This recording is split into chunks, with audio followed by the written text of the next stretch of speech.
kadufate example wenda iri typique cyangwa iri recently hari umugore umaze iminsi kandi nungo n'umuhanuzi avuga ibintu bijyanye byateye urujo cyane kuri social media ngo bijyanye ngo nuko Yesu yamuteye inda sibyo uriya muntu nkawe wahanariza ibyo birere buri ari gukoreshwa n'ikiye kirere ni Yesu wahe ubwo uvuze iyo mvuze Yesu mavuze Imana kuko ari mu butatu butagatifu bw'Imana data nyine muri rya joro rya gatatu twavuze byashoboka ko ari undi Yesu wo mu izo zibanza bamwe bati uno mu mama no musazi abandi bati ni umuzimu wavuye ahantu muri izo si akaza mu isi abandi bati yaravangiwe abandi bati abivugira mu marenga akomeye byakumvuga n'abanyamwuka ariko Yesu nyine uburyo yamuteye inda ubwo abiziranyeho nawe mu isi y'umwuka mu mugani bese abantu ntibabivugaho rumwe nkawe bivuga hiki icya mbere bwa buhanuzi hari ubuhanuzi bushobora kuva muri isi ya mbere ijuru rya mbere atmosphere ijuru rya kabiri cosmos n'ijuru rya gatatu ubuturo bw'iki bw'Imana aryo twita ijuru nuvuga ngo buri buhanuzi bwose butangwa n'umwami utegeka aho hantu Abefeso batubwiye ko hari isi y'umwijima Abefeso kabiri baratubwira ngo isi y'abatumvira Imana umwami watumvira Imana noneho ibyahishuwe bitubwiye ko intebe y'Imana ayo ni amajuru atatu umuhanuzi rero yahanura ngo Imana yambwiye ujye mu Bafilipi gice cyaho cya gatatu no havuga Imana baravuga ngo Imana yabo ninda biteye isoni byabo nuvuga ngo ugomba kubanza kumenya ngo ese uyu muhanuzi ubuhanuzi ari gutanga bwavuye muri hejuru bwavuye kuyihe Mana kuwuhe mwami utegeka iryo juru ikibazo siwe nukuri yeretswe burya abantu bavuga ngo baba beretswe yanahanuye yahawe ubuhanuzi ariko ninde wabumuhaye buturutse muri hejuru ko kantu karakomeye uri kunyumva nagarutse kuri wa muntu dukunda gutera amabuye uyu muntu n'umuhanuzi w'ibinyoma yes ntabwo ari we wahisemo guhanura ibinyoma ahubwo isi yahanuriyemo isi ya connexemo we rero ntafite ikibazo afite cya wenda twamushyiraho ni ukutamenya isi yahanuriyemo noneho nawe umukurikiye nawe ufite ikindi kibazo cyo kutamenya isi ubuhanuzi buri kugira ute buri guturukamo hari umuntu uguha amakuru na Alija hari umuntu uguha ubuhanuzi akabwita ubuhanuzi kandi na Alija zira yabukubwira na France 24 yabivuze n'inzego z'iperereza zibifite ndetse n'abategeka isi y'umwijima barabipanze bazi igiye kuvaho ko bagiye gutangira ubuhanuzi bwavuye ku ntebe y'Imana ikizabukubwira ni ibintu bigera kuri byinshi ariko bikuye mu bintu bitatu icya mbere buvuga agakiza kwihana buvuga agakiza guhura k'umuntu n'iki n'Imana icya kabiri buvuga imbabazi z'Imana icya gatatu nyuma yo kubwakira ugira amahoro yo mu mutima n'ubuhanuzi butangwa kugira ngo bwagure itorero kugira ngo buhumurize abantu n'ubuhanuzi bwatumwe kuri kubazayo ni mwarabwumvishe twarabwumvise abakristo barabwakiriye ngewe nahise menya isi bwahanuriwemo nahise menya isi bwahanuriwemo icyo nzi cyo nuko atari isi y'ijuru ntabwo ari isi iriho intebe y'imbabazi z'Imana kuko niba Imana ikunda bari mu isi cyane bigatuma itanga umwana wayo w'ikinege kugira ngo umwizera wese atarimbuka ahubwo ahabwe ubugingo buhoraho hakaba hari ibihumbi birenga 100 bimaze imyaka 20 biteranira ahantu umuntu akavuga yuko Imana itabizi iyo Mana ntibaho ni ya Mana itamenya b'Imana ni mutwemerere dutagire tubasuhuza tubahereza ikaze kw'iyobokamana TV mwebwe mudahwema gukurikira ibiganiro byacu ndetse n'inyigisho zitandukanye zinyura kuri iyi shene. Turabasuhuje rero mu izina rya Yesu Kristo. Ni kwa kundi mumenyereye ko tugira gutya tukazana abantu batandukanye tukabasha kuganira nabo. Turi kumwe n'umukozi w'Imana si mushya kw'iyobokamana TV kuko ni umufatanyabikorwa mwiza w'irivuga butumwa dukora. Ni munyemerere rero muhereze ikaze kw'iyobokamana namwe mbakira muri kino kiganiro tugiye kugira ngo Imana ize kubana natwe kandi ize kudushyigikira muri byose. Pastor mwiriwe neza kandi muraho murakomeye cyangwa mwaramutse biterwa naho umuntu ari aho babwije bandi bukeye gutyo badukurikira bari impande zitandukanye z'isi. Muraho neza Yesu ashimwe. Yesu nahimbazwe cyane. Amen. Amakuru turashima umwami mu mwuka mu bugingo no mu mubiri. Wow, tubaye ikaze cyane kuyobokamana TV kandi twishimiye cyane kuba tugiye kuganira namwe. Murakoze cyane kandi natwe turishimye. Reka dusenga Imana kugira ngo tuyiragize ikiganiro tugiye gukora kugira ngo Imana ize kuza kudufasha. Amen. Mana mu izina rya Yesu Kristo turagushimiye cyane kandi turaguhimbaje. Tugushimiye ko uri Imana nziza, uri Imana y'inyembaraga, ukaba Imana ikiranuka muri byose. Wabanye n'abantu bawe, uraturinda, utanga ingabo nyinshi zipfa ku bwacu. Warakoze mukunzi wacu.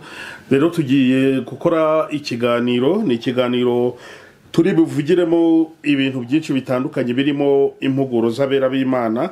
Ndakwigize cyane kugira ngo ureke tukubera impanda wivugire uyu mugaragu wawe ndamukweretse cyane kugira ngo mwami Imana umufashe umugirire neza umwuzuza imbaraga n'amavuta n'igikutinyiro ndetse n'igikundiro byawe kugira ngo ibyo avuga bibashe kugera ku bantu benshi kandi ubikeneye wese ureke bimugereho maze neza yawe ikomeze kuganza mu izina rya Data twese ry'Umwana n'Umwuka wera.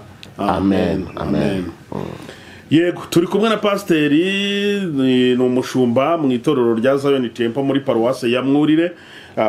Yitwa Pastor Tuyizere Jean Baptiste. Ni umukozi w'Imana dukunda gufatikanya cyane mu biganiro bitandukanye tuzakomeza no kugenda dukorana n'ibindi byinshi.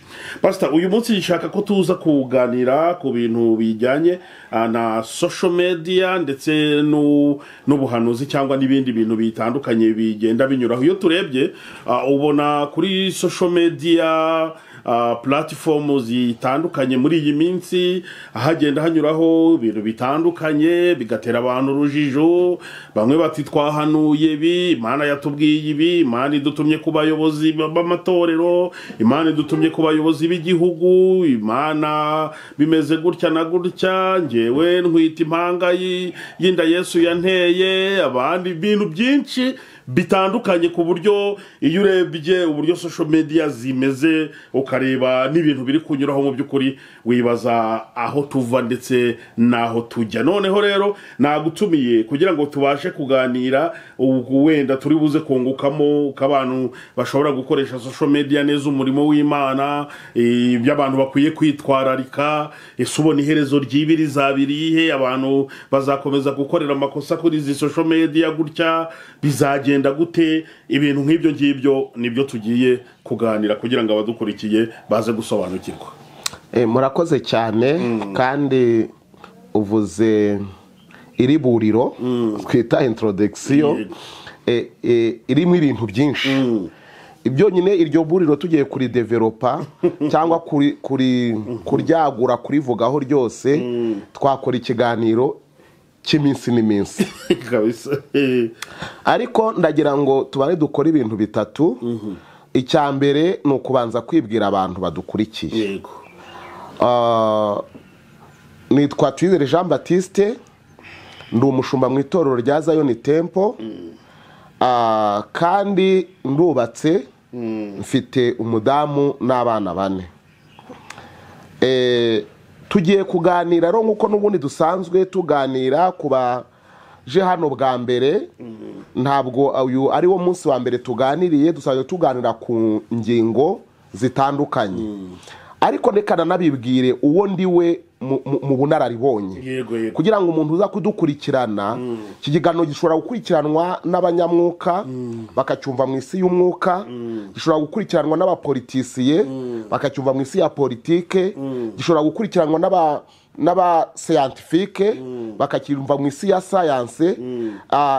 Ndagira ngo mbibwire mu banyamwuka navutse ubwa kabiri, nizeye Yesu nk'umwami n'umukiza, narababariwe kandi nizera imbabazi z'Imana n'urukundo kuruta imirimo. Ni ukuvuga ngo nizera yuko urukundo rw'Imana ari rwo rutubeshaho, kandi kubw'imbabazi n'igitambo Imana yatanze ibicishije muri Kristo twahindutse abana b'Imana. Ndi umwana w'Imana rero mbicishije mu mirimo, mbicishije mu kwizera bitavuye mu mirimo. Kandi imirimo dukora imirimo myiza nk'imbuto cyangwa nk'umusaruro y'uko twizeye Yesu nk'umwami n'umukiza. Kubirebana n'ubugingo, nabaye muri sosiyete zitandukanye, nabyurukiye mu muryango, niga amashuri, nkora ahantu hatandukanye. Aho hose rero hagiye hagira ingaruka ku bugingo bwanjye, ariko nshimishwa nuko Imana ihari. Yesu yaravuze ngo nukuri intimba zanyu nizo nishizeho kandi nashenjaguriye gukiranirwa kwanyu. Hari abantu bajya bitiranya ibintu, buriya mu mwuka dukizwa no kwizera Yesu nk'umwami n'umukiza, ariko gukira no kubohoka no gutera imbere ni ukubaha amahame ndetse no kuba muri environnement nziza. Ni ukuvuga ngo ibi byadukomerekeje byaturutse aho twavuye, abo twabanye nabo, aho twize, aho twakoze, abo twagiye tugirana ubushuti, abo twagiye tuganira, bagiye bangiza amarangamutima yacu, ariko no kuyakira tuyakizwa n'abandi. Hari abantu bafite teori ivuga ngo twangirikiye muri atmosphere, muri environnement, ngo niho dukirira. Rimwe na rimwe baba bashatse kuvuga gukira mu buryo bumwe gusa mu bugingo. Ku bari buze kutwumva, buriya hari abadukurikirana ari abahanga bakabisesengura mu buryo bw'ubuhanga, bakaba bareba aho ibintu bikurikira. Narize mfite impamyabushobozi za kaminuza enye. Mfite iya mbere nakuye muri nize applied chemistry muri Kiste, mpavana impamyabushobozi y'icyiciro cya kabiri cya kaminuza mu bya science muri chemistry, muri chemistry.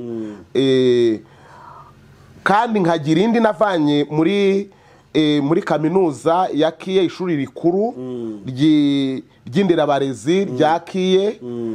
Mpavana impamyabumenyi ya kaminuza yo ku rwego rwa post graduate muri education. Mfite impamyabushobozi ya gatatu nakuye muri theology muri kaminuza ya KIP Polytechnic Kibogora, muri theology ku rwego rwa post graduate n'ubundi. Nkagira indi impamyabumenyi n'impamyabushobozi ya kaminuza mu by'amategeko nakuye muri INIRAC, ni icyiciro cya kabiri bachelor degree mu mategeko. Urumva rero ibyo ndibuze kuvuga, ibyo mbajije kubashaka kubumenyi umuntu avuganye ibintu, ntabwo ndi umuntu uvuga ibyo ntazi. Mbivugiye ko kugira ngo baza kutwumva bumve ko ntari umuntu uri kuvuga ibintu atazi. Kuko Pawulo yaravuze ngo yahuye n'abantu bashaka kumukritika, arababwira ati ariko mureke mbabwire uwo ndiwe, mutaza kugira ngo ibyo ndi kubabwira. Ariko ndibuze kuvuga nk'uko Pawulo yavuze ngo ibyari indamu yanjye, ibyo byose ntabwo ari byo nshingiye ku buntu n'imbabazi. Kubireba rero na social media, nkora teze yanjye cyangwa se ubushakashatsi nakoze ubwo narangizaga muri kaminuza amategeko muri INIRAC, nakoze ku mutwe cyangwa ubushakashatsi ku ruhare rw'imbuga nkoranyambaga mu kongera ibyaha, cyangwa se icyo bita social media, the influence ya social media on criminality. So naragerageje gusesengura kuki ibintu bibera kuri social media biba bimeze gutya. Ngira ngo teze yanjye yanabonye amanota menshi kubera ko nakoze ubushakashatsi. Ngira ngo mu bakoresha imbuga nkoranyambaga, abakoresha za YouTube na Facebook ndetse n'izindi, ngira ngo namwe nabahaye formulaire y'ibibazo bazaga. Nakoranye n'urwego rugenzi ibyaha RIB, naho najyanyeyo ntuza, nakozeyo, nakuyeyo data, nagiye njya muri domaine zitandukanye kugira ngo ndebe ni iki kiri gutuma social media ikora ibi. Ese uruhare bigira mu kuzamura ibyaha ni uruhe? So rero mu birebana n'ibyo byose nuwo mugiye kuganira. Nuwo mugiye kuganira ku by'akazi. Nakoze akazi ahantu hatandukanye, ariko ahantu nabaye hanini ni mu ivugabutumwa, maze mu imyaka 20, uburezi maze mu imyaka 15, kandi burya iyo ushaka kureba influence ya social media, uruhare rwa social media mu mitekerereze, ubana n'abanyeshuri. Ndabazi rero. So ndi umushumba nabyo ivugabutumwa ndimazemo igihe. Ibyo byose rero tugiye kuganira ku bw'icyubahiro cy'Imana. Pawulo amaze kuvuga ibyo byose kugira ngo abantu babumenye, yaravuze ngo ariko noneho sinjye uriho, ntihariho amashuri, ntihariho experience, ahubwo ni Kristo uriho muri njye. So mu kiganiro tugiye kugirana turibanda ku bintu nyine nk'uko warumbajije ibyo tubona muri social media. Ese bituruka ubuhanuzi tubona kuri social media, post abantu bashyira kuri social media, ibyo dushyira kuri social media bituruka kandi bigira izihe ngaruka mu isi y'umwuka, mu bugingo no mu bifatika bya buri munsi. Turabanza rero turebe ese ubuhanuzi tubona buri kuri social media buturuka ko bavuga ko ari ku Mana. Niho tugiye guhera. Buturuka nitumenya aho ubuhanuzi buturuka, turamenya n'uburyo tubyitwaramo, turamenya n'uburyo tubigenza. None tuvuge ngo ese bugira izihe ngaruka. Nitumara kuvuga ingaruka bugira, soya twavuga ku bindi bashyiraho muri rusange, ndetse n'uburyo twabyirinda, yaba babishyiraho yaba n'ababibona. Ariko kugira ngo dukomeze, reka twubakirire iki kiganiro cyacu. Nyuma yo kucyubakira kumenya uwo ndiwe, reka tunacyubakire ku ijambo ry'Imana. Nsomera Abefeso gice cyaho cya 6, urwandiko Pawulo yandikiye Abefeso gice cya 6 murongo wa 12. Yego, Abefeso gice cya 6 murongo wa 12 haravuga ngo kuko tudakirana n'abafite amaraso n'umubiri, ahubwo dukirana n'abatware n'abafite ubushobozi, n'abategeka iyi si y'umwijima, n'imyuka mibi y'ahantu ho mu ijuru. Bibiliya mw'iki cyanditswe, ongera udusomere ngende mvuga ibintu abantu bakwiye kumvamo.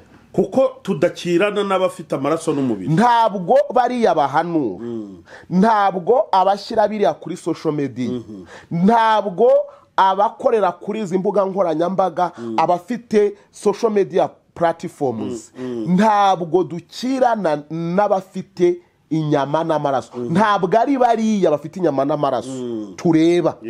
Ntabwo ari wa wundi wavuze ibi, ntabwo ari wa wundi wavuze ibi, ntabwo ari we dukirana nawe. Ahubwo dukirana n'abatware n'abafite ubushobozi n'abategeka iyi si y'umwijima. Ahubwo dukirana n'abatware n'abategeka iyi si y'umwijima. Ndashaka ko tuza kugaruka kuri iyi si y'umwijima. Iryo jambo rifata n'abadukurikiye babyumve. Ntidukirana na bariya dushinje. Ntabwo ari wa wundi, ntashatse kuvuga mu izina, wahanuye bya bindi. Ntabwo ari wa wundi watutse ubuyobozi. Ntabwo ari wa wundi wavuze ko muri Zayoni Imana itayibona. Ntabwo ari wa wundi wavuze ko ari indaya ya Yesu. Ntabwo ari wa wundi wavuze ko umuyobozi wa ADPR ari ntuza mu mutwe ntabwo ari wa wundi uvuga ibindi oya ntabwo ari we dukirana nawe ahubwo dukirana n'abafite ubutware n'ubushobozi abo ngabo bafite ubutware n'ubushobozi bategeka iyi si y'umwijima akantu ushaka kunkuriramo ni akantu kitwa isi y'umwijima noneho nyuma y'isi y'umwijima ngo n'imyuka mibi y'ahantu ho mu ijuru noneho ndashaka ko uza kumfatira iryo jambo naryo imyuka mibi y'ahantu ho mu ijuru ndashaka ko tuvuga ahantu hahehe ho mu ijuru kuko bariya ntabwo Imana ishobora gukora kimwe mu bintu byatumye Imana irema umuntu nuko Imana idashobora kugira ikintu ikora hano ku isi ititije umubiri w'umuntu yego ititije umuntu wambaye inyama n'amaraso ntabwo ishobora na Satani nawe ntacyo ashobora gukora hano atitije umuntu wambaye inyama n'amaraso nuvuga ngo za myuka dukirana nayo za mbaraga dukirana nazo zikorera mu muntu wambaye inyama n'amaraso ikibazo ni uko twebwe iyo tureba ikibazo tureba ba bandi bambaye inyama n'amaraso nibo duhangana nabo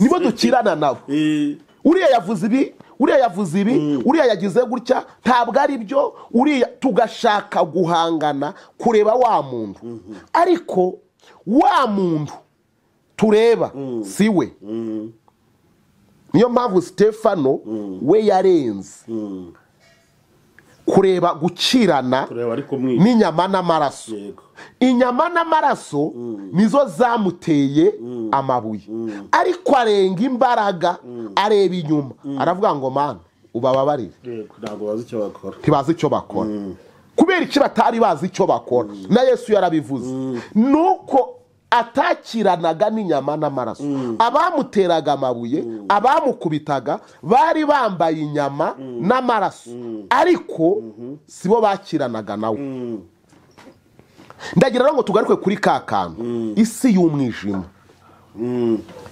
ibyo tubona kenshi kuri social media ibyo tubona kenshi abantu bavuze mu buhanuzi bituruka mu isi y'umwijima isi y'umwijima rero kugira ngo tuyumve ni imikorere ni sisiteme ni uruhurirane rw'imikorere rugizwe n'imico imitekerereze ubuyobozi ariko butwarwa n'ikibi bwabaswe n'ikibi ni imico imitekerereze cultures ideology and na government ariko zose ziyobowe n'ikibi zishyira imbere ikibi ni ukuvuga ngo ibyo nibyo bikoze isi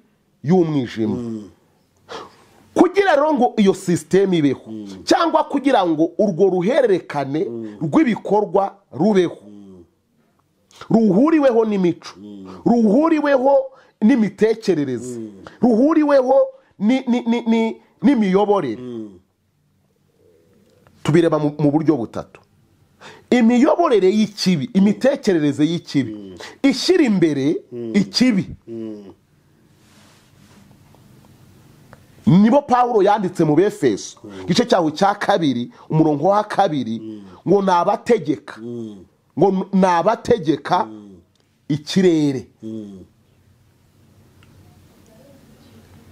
icyambere isi y'umwijima ni isi yobowe n'imyuka ya Satani yego niwe utegeka ikirere Satani niwe mwami ubwami bwe bubangamiye cyangwa se burwanya buri gihe Pawulo yarabivuze mu Baroma ari kuvuga ngo nifuza gukora icyiza ariko ikibi kikagira ute kikantanga imbere ngo menye yuko atari njye ugikora ngo ahubwo ni kamere y'icyaha iri hehe iri muri njye Satani afite imitekerereze, afite imikorere.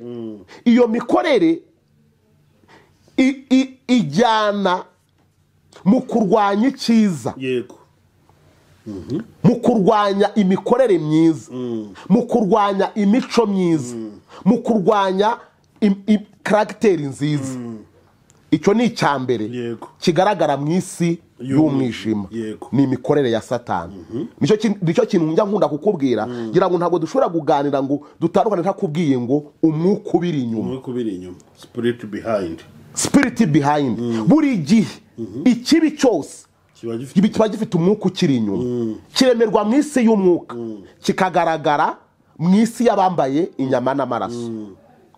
Noneho muri iyi si y'umwijima hariho imitegekere, governance, government, ziba zishaka gushyira imbere imikorere y'ikibi, guhuma amaso abantu, kuzamura ubwigomeke, kugira ngo bateze isi akajagari, bazamure ya mikorere y'isi y'iki y'umwijima. Bashyireho amategeko agomera Imana, bashyireho imigirire igomera Imana, kugira ngo abantu bahore mu kajagari. Icya gatatu ni imikorere y'umuntu, inzego umuntu we ubwe yiyubakira, we ubwe. Hari ibyanditswe byinshi twajya tureba nko kuri iyi isi, imikorere y'isi. Urebye mu Bakorindo, urwandiko rwa 2 Pawulo yandikiye Abakorindo, igice cyaho cya 4 umurongo wa 4, cyangwa muri Yohana 12:31 hatubwira imikorere y'isi y'umwijima. Ni system. Abantu bicara bakavuga ngo turashaka yuko abantu bagabanuka, bakavuga ngo abatuye isi ntibakwiye kurenga uyu mubare. Bakavuga ngo okay, kugira ngo batawurenga reka duteze intambara, reka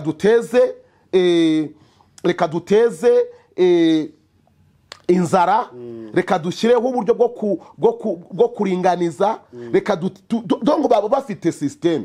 Bakavuga ngo kugira ngo tuyobore abantu mu buryo bworoshye turabigenza gute?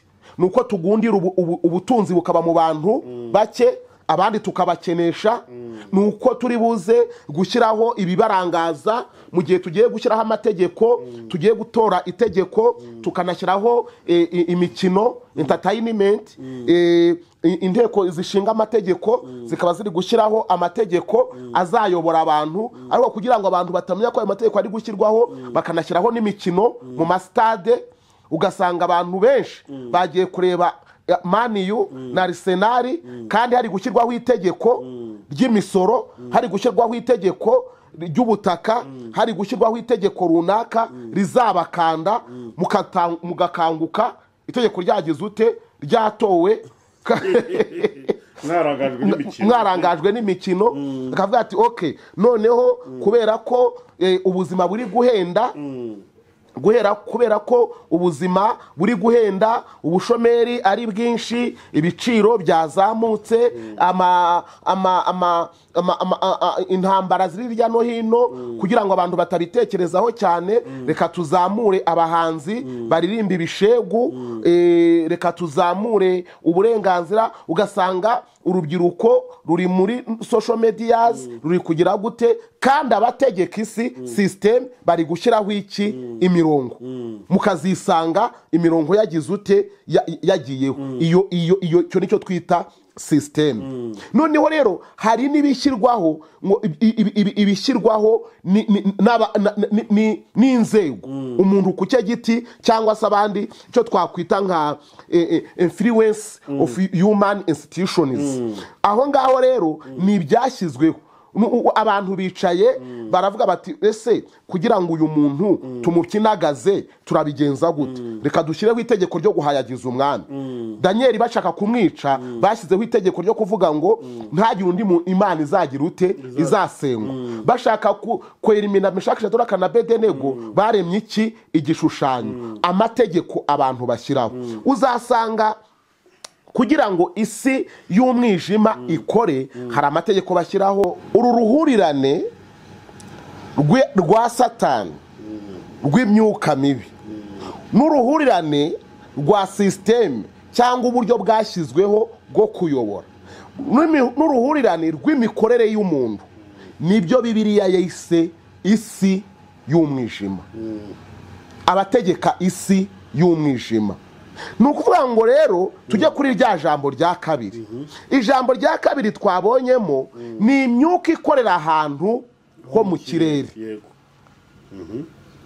imyuka ikorera ahantu ho mu ijuru, noti ho mu kirere, ho mu ijuru.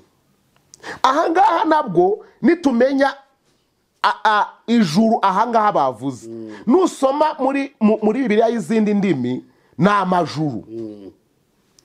Urasanga rero hariho kugira ngo tugire turasanga hariho amajuru atatu.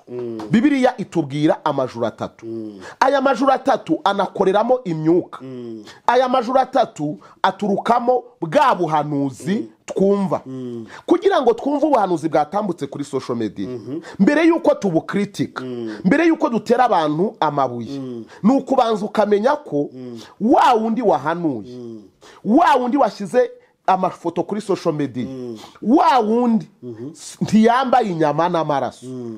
Uwabikoze yambaye inyama n'amaraso, ariko umwuka uri kumukoresha niwe ukwiye kureba, kuko ni umwuka eyida ukorera mu isi y'umwijima cyangwa se umwuka ukorera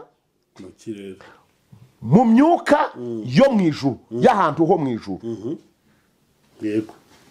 Nsomera Abefeso, urwandiko Pawulo yandikiye itorero ry'Abefeso, igice cyawo cya 2 umurongo wa 2. Wumve Abefeso ibice 2 umurongo wa 2, aravuga ngo ibyo mwagenderagamo kera mukurikiza imigenzo y'iyi si, mugakurikiza umwami utegeka ikirere, ari we mwuka ukorera mu batumvira. Subiramo. Ibyo mwagenderagamo kera, ibyo mwagenderagamo kera mukurikiza imigenzo y'iyi si, mukurikiza imigenzo y'iyi si, mugakurikiza umwami utegeka ikirere, mugakurikiza umwami utegeka ikirere, ari wo mwuka ukorera mu batumvira, ari wo mwuka ukorera mu batumvira. Isi ya mbere cyangwa ijuru rya mbere ni ikirere, icyo twita atmosphere. Iyi atmospheric heaven mu rurimi rw'icyongereza ni iki kirere tubonesha amaso. Ikirere kibamwo inyoni, ikirere kibamwo imyuka y'abantu, cyane cyane abamaze kudusiga.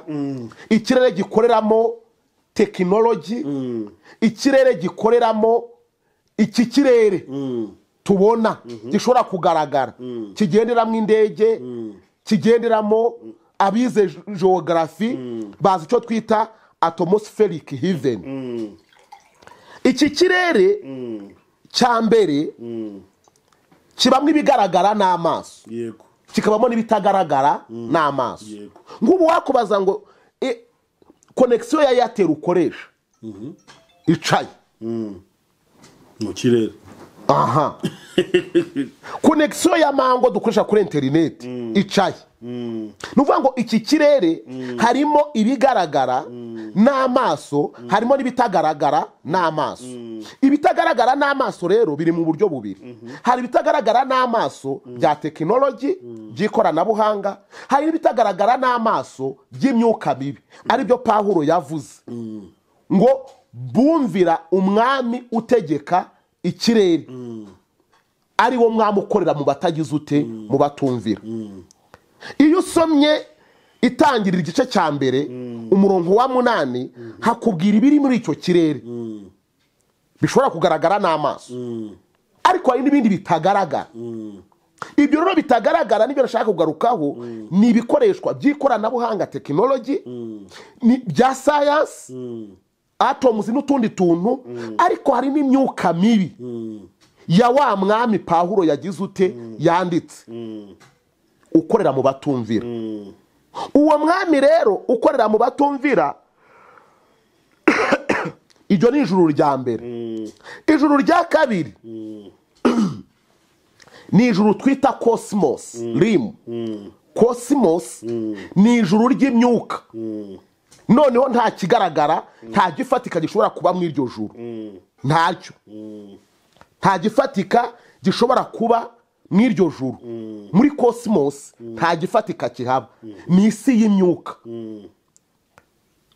imyuka y'uburyo bubiri imyuka y'abadayimoni baguye bamanukanye na satani n'imyuka y'abatumvira imana ya yindi izerera iyo twita abadayimoni cyangwa se abapfuye batagize ute batizera n'imyuka ya sisitemu iyo ni cosmos ntihashobora kugaragara ibiboneka hagaragara gusa ibyo mu mwuka kugira ngo abantu badukurikirane babyumve neza somera muri daniyeli igice cyaho cya 10 umurongo wa 12 kugeza ku murongo wa 13 daniyeli igice cyaho cya 10 ku murongo wa 12 kugeza ku murongo wa 13 igice cya 10 ku murongo wa 12 kugeza ku murongo wa 13 daniyeli yego hansomere abadukurikiye bumve igitabo cya daniyeli igice cyaho cya 10 umurongo wa 12 kugeza ku murongo wa 13 okay haravuga ngo aherako arambwira ati witinya daniyeli kuko aherako arambwira ngo witinya daniyeli kuko uhereye ku munsi watangiriyeho gusenga gushishikarira gusobanukirwa no kwicisha bugufi imbere y'Imana yawe amagambo yawe yarumviswe kandi niyo anzanye 13 ariko umutware w'ubwami bw'ubuperesi amara iminsi 21 ambuza nyuma mikayeli umwe wo mu batware bakomeye aza kuntabara ntinda mu bami b'ubuperesi nuvuga ngo daniyeli ubwo yatangiraga gusenga imana yumvishe gusenga kwe n'igisubizo y'ibyo yasengeraga kiramanuka gihabwa marayika Gaburiyeli ushinzwe gutwara ubutumwa ariko ageze muri cosmos ageze mu ijuru rya kangahe rya kabiri mu kirere umwami utegeka icyo kirere ahagarika marayika Gaburiyeli daniyeli akomeza gusenga kugira ngo ibisubizo bya daniyeli birekurwa byasabye ko imana yohereza marayika ushinzwe intambara mikayeli yego aza kubanza kurwana n'umwami w'ubuperesi kugira ngo amutsinde ibisubizo bya daniyeli bigira ute bimanuka iriya juru rya kabiri cosmos ibamo abadayimoni bamanukanye abamarayika b'umwijima bamanukanye na satani hehe mu ijuru niho haba muri cosmos heaven niho haba iyo myuka mu isi y'umwuka hakaza ijuru rya gatatu ari ryo rituyemo imana ijuru rya gatatu ni ubuturo bw'imana nsomera ibyahishuwe 4 umurongo wa 1 kugeza ku murongo wa 2 abadukurikiye twashatse gushyiraho iyi foundation y'ibyanditswe kugira ngo tuze guha iki kiganiro umurongo bacyumve neza bihangane dushyireho fondasiyo y'ibyanditswe ibyahishuwe 4 umurongo wa 1 kugeza ku murongo wa 2 yego dusomere haravuga ngo hanyuma y'ibyo umutwe wayo uravuga ngo Yohana yerekwa intebe y'ubwami hanyuma y'ibyo ngiye kubona mbona mu ijuru urugi rukinguye kandi numva ryajwi nabanje kumva rivugana nanjye rimeze nk'iry'impanda rimbwira riti zamukuze hano nkwereke ibikwiriye kuzabaho hanyuma y'ibyo ku murongo wa kabiri muri ako kanya mba mu mwuka nuko mbona intebe y'ubwami iteretswe mu ijuru mbona n'uyicayeho. aha ni ukuvuga ngo ijuru rya gatatu ni ijuru ni ubuturo bw'Imana, ni ijuru ryicayemo intebe y'Imana, niho Imana iri. iyo ukomeje gusoma iki gice bakubwira uyicayeho, abamarayika, ibizima bine, abakuru b'imiryango, ni ubuturo bw'Imana. ijuru rya kangahe? rya gatatu. mu yandi magambo, mu isi y'umwuka habaho amajuru atatu. ni nayo mpamvu abahanuzi bakubwira ngo njya mu iyerekwa, njya mu ijuru iriye muri ayo. ubwo ukurikira ugomba kubanza kumenya ngo ijuru yagiyemo ni irihe, kuko aya majuru yose akoreramo imyuka, kandi imyuka ishobora gutanga ubuhanuzi. yego yose ko ari atatu. harya irya mbere ni atmosphere, iri tubonesha amaso, iyi si igaragara tubona. harimo imyuka ishobora gukoresha, tugiye kubigeraho, ishobora gukoresha, ishobora kuvuga, ishobora kwitiza wa muntu wambaye inyama n'amaraso, igakora. niyo mpamvu iyo usenga, akenshi abantu bakunda gusengera abadayimoni. hari igihe usengera umuntu urwaye abadayimoni, ukumva aravuze ati ngiye singenda, natumwe na runaka, naje nturutse ahantu, byagenze gutya, akavuga cyane. dusoma ibyanditswe uburyo Pawulo na Petero bagiye mu mudugudu umwe, ngo haje umuntu wahanzweho na dayimoni, ngo Yesu ajya gukiza umuntu warimo na dayimoni, ngo bahuye, ngo abadayimoni baravuga ngo uranyicira iki? abadayimoni baravuga, isi y'umwijima iravuga, twohereze mwa ziriya ngurube.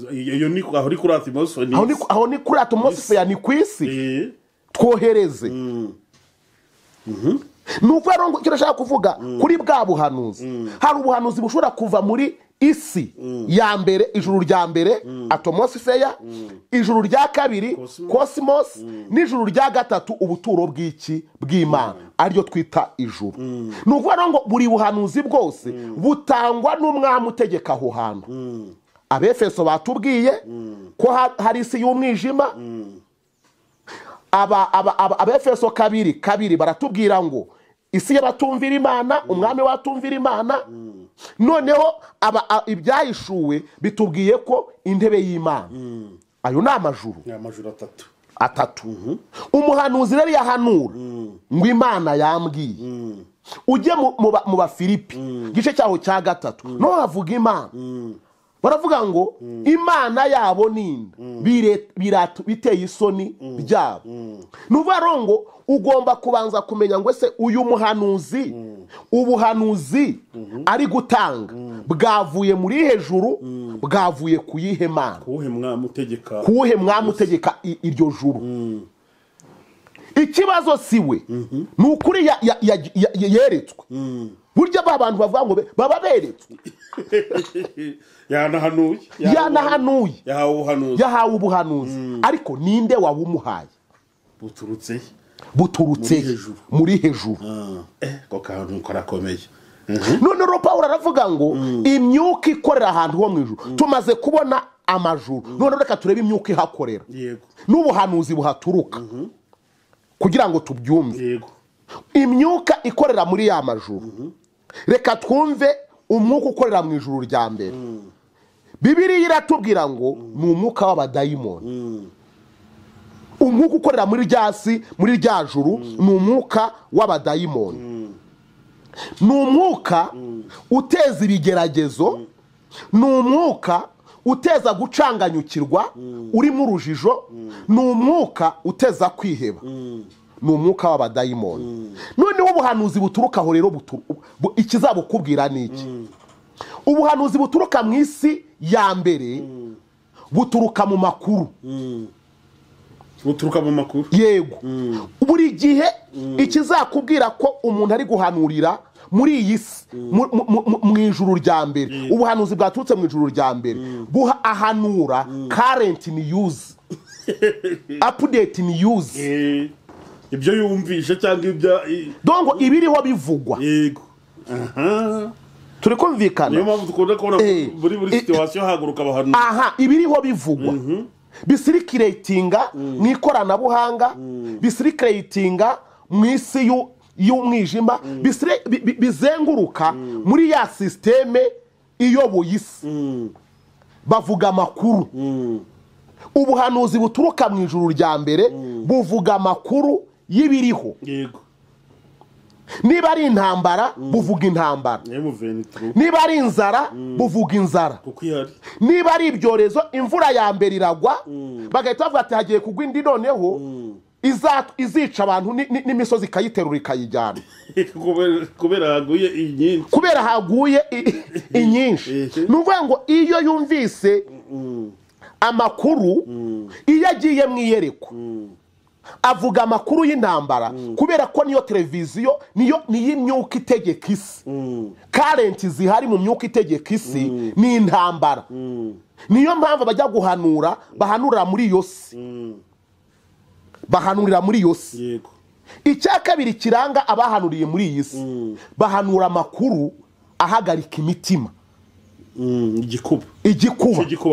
igikuba muri rubanda ni amakuru aca igikuba kuko nta kindi afite icya gatatu ni amakuru ateza urujijo abamo confusion abantu twagiye dusenga bagakora amasengesho y'iminsi 3 uzajya usanga ku munsi wa kabiri iyerekwa ry'abantu bose bari muri icyo cyumba genda kuba rimwe arakubwira turabizi ati narose imana yatubonye ati narose marayika atuzanira imineke turi kurya kubera inzara yabariye turi kumvikana undi akubwira ati marayika yatubonye nabonye ari kuduseriva amata undi akubwira ati marayika yatubonye nabonye ari kudutekera ifiriti kubera iki amakuru ari mu kirere ni inzara yabakubise noneho icyo muri buze kubona kiri buze kuvugwa ni ikijyanye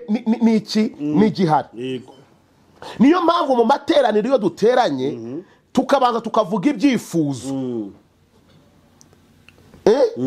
tubanza kuvuga tugiye gusengera ibyifuzo wowe ukavuga icyifuzo cyawe uriya akavuga icyifuzo cye uriya akavuga icyifuzo cye isi y'amakuru ikayamenya tukajya rero mu ndirimbo tugatera ikorasi hari icyo wambwiye mana uhindura ibyanze guhinduka tukajya muri aspiration ngwana twamara kujya muri meditation tukaba connected na cya kirere cya mbere noneho cya kirere cya mbere kubera ko gifite amakuru twagihaye ubuhanuzi buraza buhuye na ya makuru twagize ute twayahaye ugiye kureba umuhanuzi uramubwira ati icyifuzo mfite ni icy'umugabo icyifuzo mfite ni icy'akazi isi ya mbere yasi y'amakuru update news zamaze kuboneka kubera ko update news zabonetse nta nizo ziri buze kugira ute guhanurwa nibyo kabisa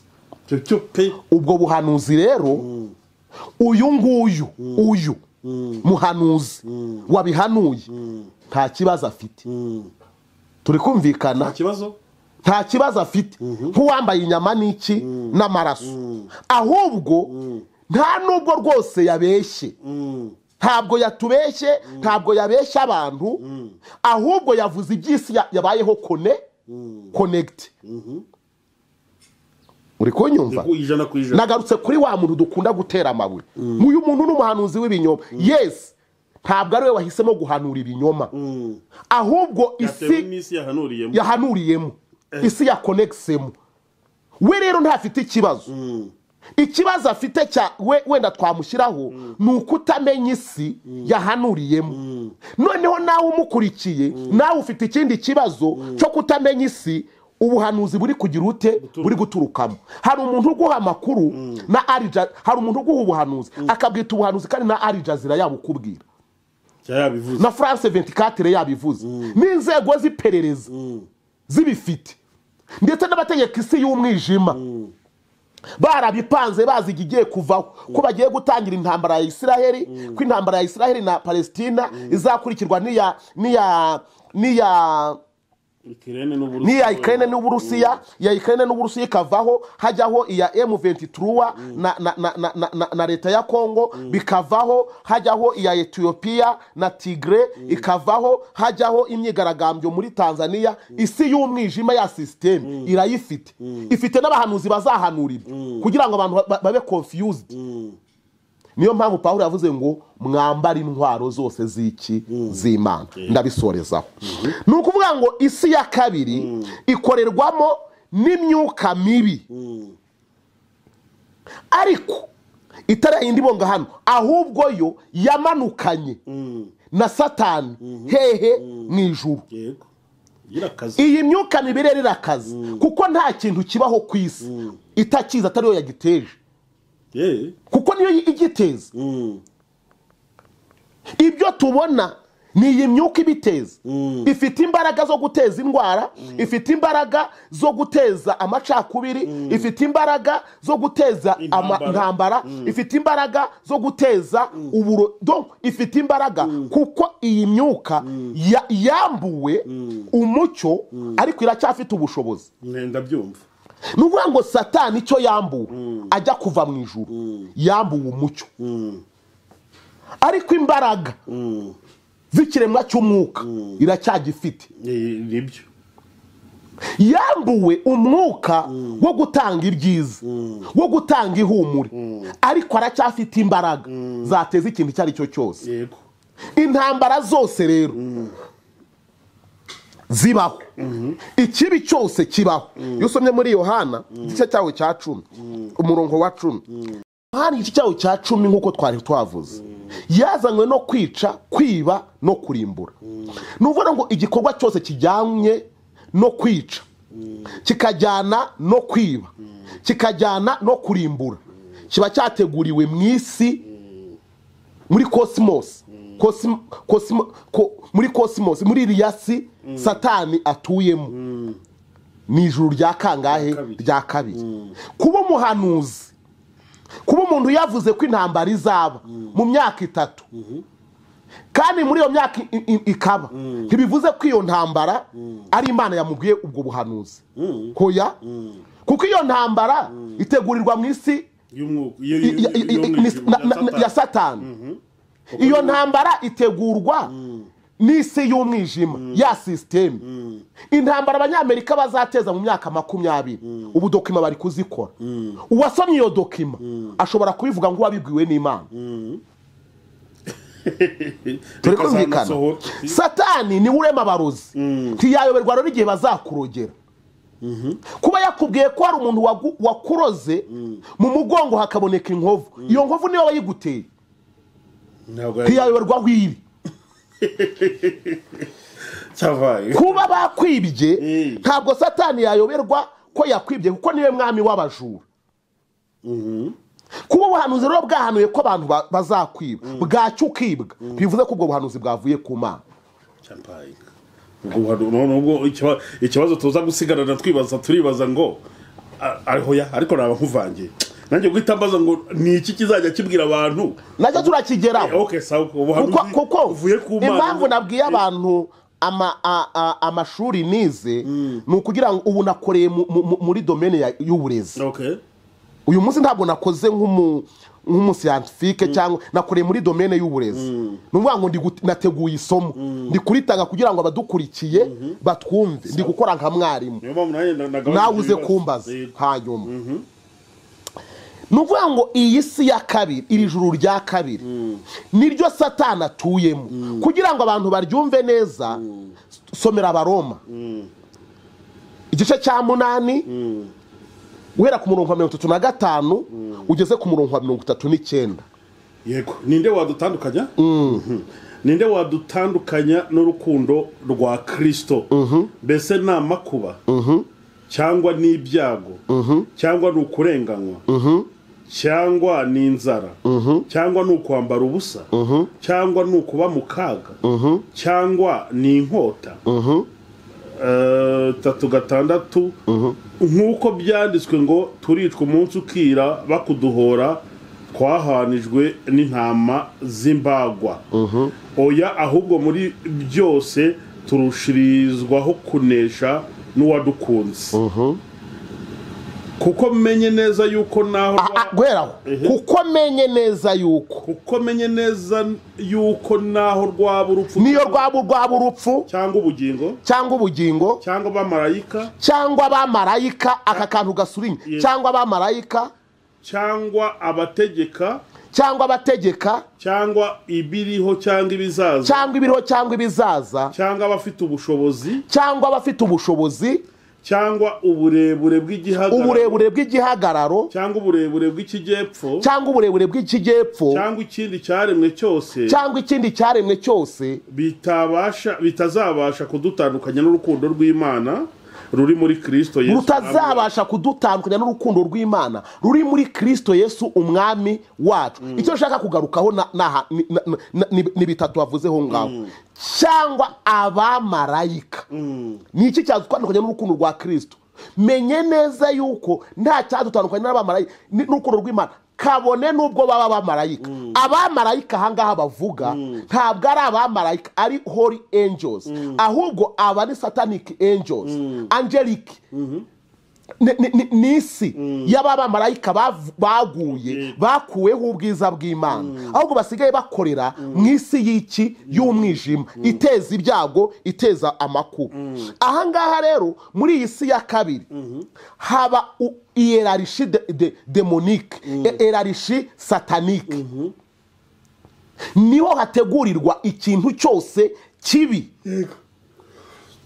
kizateza akaga ku mwana w'umuntu yaba imitingito yaba intambara yaba inzara yaba iki bitegurirwa muri iyi si yego niyo mpamvu kuba umuntu yahanuye ko umwana wawe wa kabiri azapfa bwaca agapfa si igitangaza kuko umwami w'urupfu akorera mu ijuru rya kangahe rya kabiri kuba umuhanuzi yarose akerekwa ibiri mu ijuru rya kangahe rya kabiri akabona urupfu si igitangaza kuko ikiri cyose kizatangwa na Satani ni ukuvuga ngo niki kizatubwira ubuhanuzi bwaturutse muri iyi si muri iri juru rya kabiri ni ibintu bitanu yego icya mbere ni amakuba buri gihe ubu buhanuzi buvuga ibyago kabisa cyo ni kimwe icya kabiri buzana iterabwoba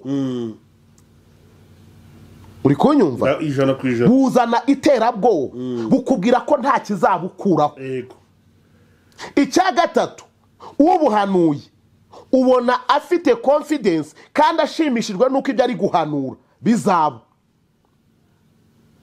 ubuhanuye ubona afite confidence akubwira ko nta kintu kiza abantu bazapfa nta kizabikuraho akabuza ahubwo niyo mwasenga niyo mwagira gute nta kizabikuraho abanyamasengesho ntimwirirwe mwiruhiriza ubusa nta kizabikuraho tuzatuma bitaba turi kumvikana icya gatatu kikubwira ko ubu buhanuzi bwavuye muri iyi si usanga ubuhanura n'ababwumva n'ababushyigikiye batabikorana urukundo basa nk'abibasira abandi ashaka kukwereka ko bari yari abadayimoni ari we mukiranutse yego kuko n'ubuhanuzi buza n'amacakubiri divisionisme icya gatanu bushyira abantu mu rujijo ntabwo buzana igisubizo ntabwo buvuga ngo nimukora iki ibi bizarangira hoya ikindi navuga ntabwo buzamura icyubahiro cy'Imana ntibuhuza n'ibyanditswe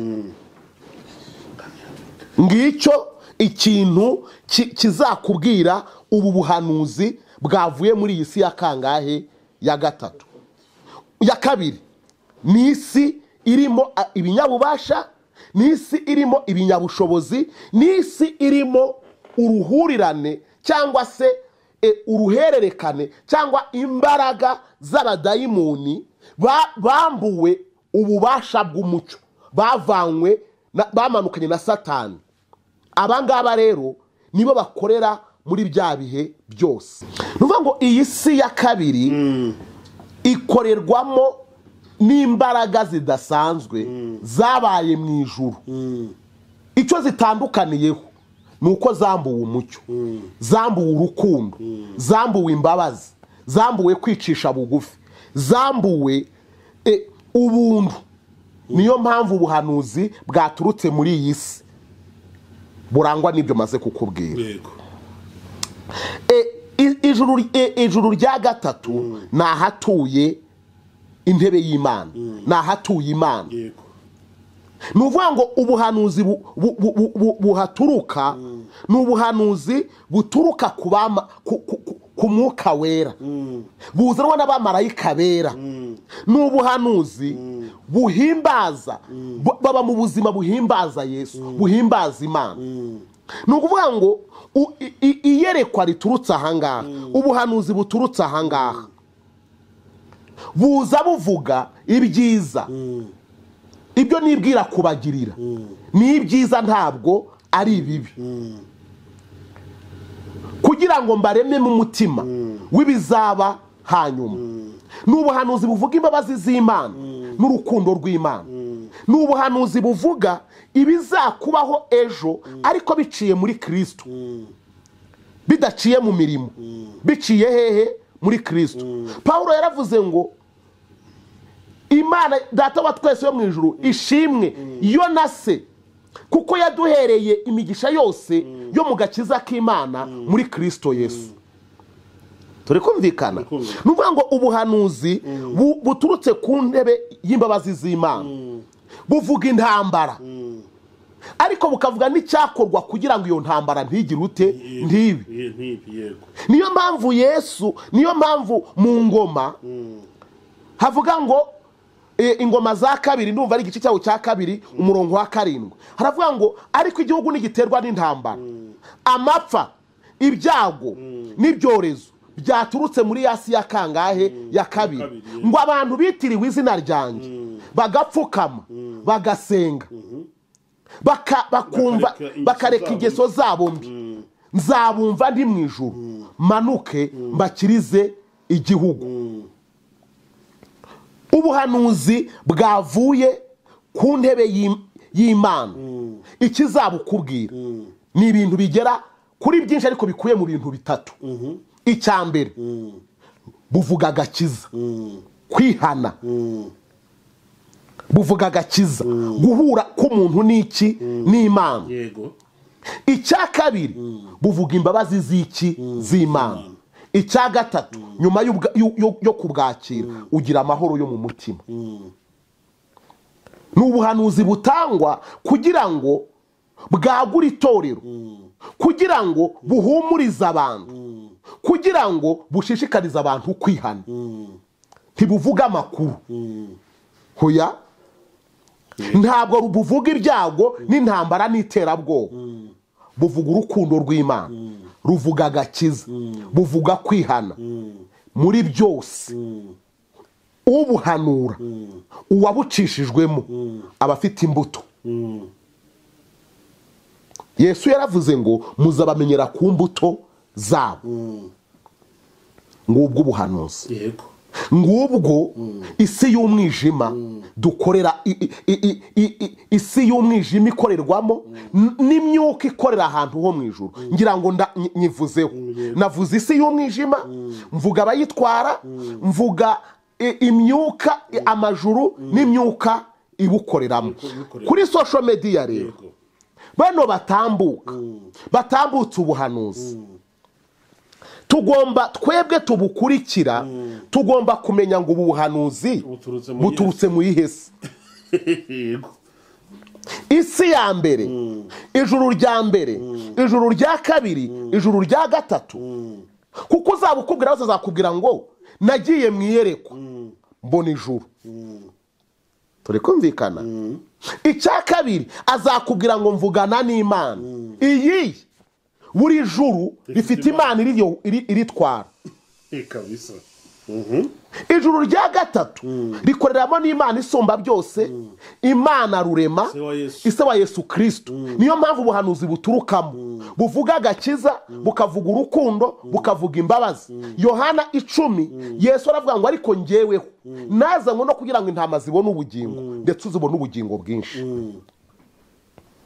Tugomba rero gukanguka tukamenya, kuko umuntu none ashobora guhanurira mu isi ya mbere, ejo agahanurira mu isi ya kangahe, ya kabiri. Ariko bahanurira mu isi ya gatatu, mu ijuru rya gatatu, bo ntibashobora kugira ikindi bavuga batavuze ubuntu, agakiza, uburyo umuntu yababariwe, batavuze uburyo imbabazi z'Imana, batavuze urukundo rwayo. Kandi ubuhanura akarangwa n'imbuto. Nusoma guhera mu itangiriro ukageza mu byahishuwe, uzasangamo ubuhanuzi bwose bwagiye butangwamo. Yewe n'ubuvuga akaga gakomeye bwarangiraga butanga icyo abantu bakwiye gukora kugira ngo ibyo bintu bigire ute, biveho. Social media rero, ibintu byose bishyirwa kuri social media biba bivuye muri aya majuru kwa atatu. Social media abazikoreraho abambere bavuga trading news, update news. Abo ngabo bavuga amakuru y'intambara, bavuga amakuru y'ibyorezo, bavuga amakuru y'ibyabaye, bavuga amakuru y'ibintu biriho, ariko rimwe na rimwe byaturutse muri yasi y'iterabwoba. Niyo mpamvu ubona mu bivugwa kuri social media byinshi bafata ukuri 5% bakavangamo ikinyoma 95%. Nuvuga ngo mu kiganiro kiri kuri social media cy'amasaha cy'iminota 100, turi kumva cy'iminota 100, iminota 5 niyo bifite ukuri, indi 95 ibirimo ibinyoma. Abakurikirana social media icyo bakimenye. Kandi iyi si y'umwijima, iyi si ya mbere, ni isi noneho iba kuri social media bituruka muri bwa butware, muri ya system. Hari ibyo tubona kuri social media bishyirwaho nka propaganda. Propaganda ni iki? Ya system iyobora kugira ngo ikonvenka abantu, kugira ngo yemeze abantu, cyangwa se iyobya abantu nk'uburari, igira propaganda. Itera ibuye hano rigahirima, abantu bakarigendaho, kandi umwamburi burase uraturuka hariya. Niko propaganda zikora.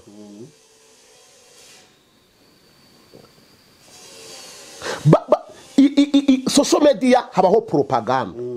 Amakuru menshi twumva y'intambara ya Ukraine, hari abapropagandiste ba Russia, hari abapropagandiste ba Ukraine.